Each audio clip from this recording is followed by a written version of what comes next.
Shalom, selamat pagi Bapak Ibu Saudara yang dikasihi oleh Tuhan. Senang sekali dapat menyapa Bapak Ibu kembali dalam renungan harian Resut GKI Pulang Pisau hari ini bersama saya Pikaris Yunika.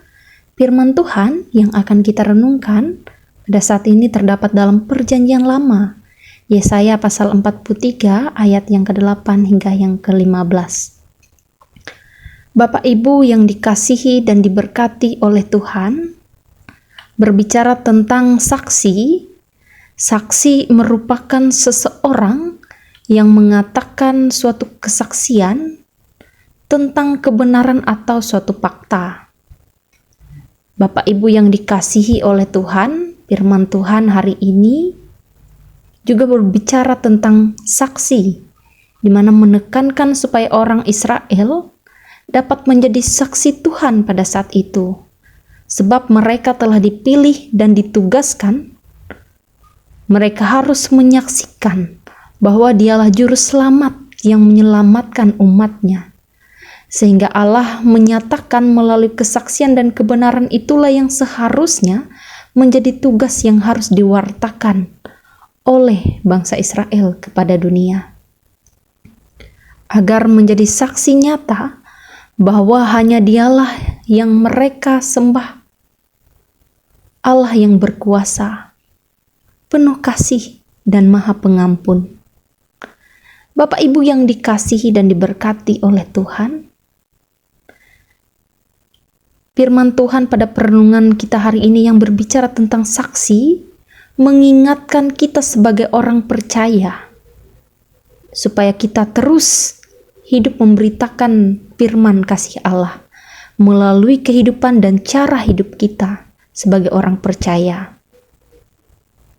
Lalu yang menjadi pertanyaannya, apa dan bagaimana yang harus kita lakukan agar menjadi saksi Tuhan?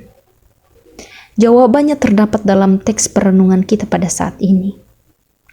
Pada perenungan kita pada saat ini mengingatkan kita dan mau mengatakan bagi kita cara untuk menjadi saksi Tuhan yang hidup.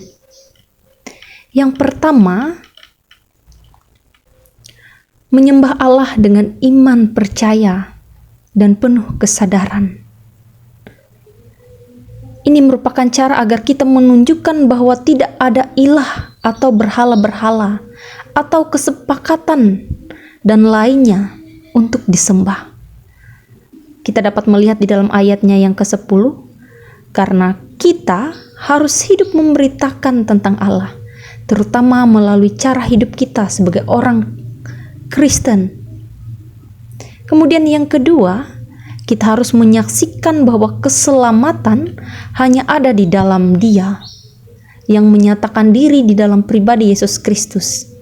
Kita harus dengan berani mengatakan bahwa hanya melalui Dialah kita mendapatkan keselamatan itu. Kemudian yang ketiga, kita bisa melihat di dalam ayatnya yang ke-15, saksikan bahwa Dialah yang berkuasa menciptakan alam semesta dan manusia. Itulah yang menjadi tugas dan bagian kita. Kiranya firman Tuhan hari ini boleh semakin menguatkan iman dan percaya kita supaya kita boleh menjadi saksi-saksi Tuhan yang hidup di tengah-tengah dunia ini. Amin. Mari kita bersatu di dalam doa.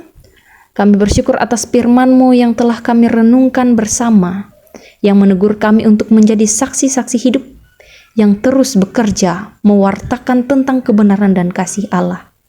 Mampukanlah kami untuk melakukan itu ya Tuhan. Ya Allah yang penuh kasih, bersama pada saat ini kami hendak berdoa bagi jemaat GKI Harap di Gohong.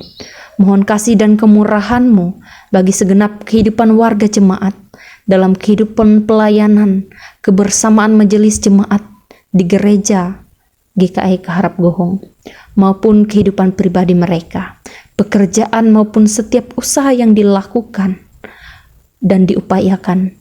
Mohon berkat kasih, kemurahan, kesehatan, kekuatan, bahkan penyertaan Tuhanlah yang terus bekerja dan senantiasa memberkati kehidupan saudara-saudari terkasih kami ini. Demikian pun pada saat ini ya Tuhan, kami menyerahkan seluruh rutinitas kehidupan kami sepanjang hari ini dalam penyertaan tangan-Mu. Di dalam nama Tuhan Yesus kami berdoa. Amin.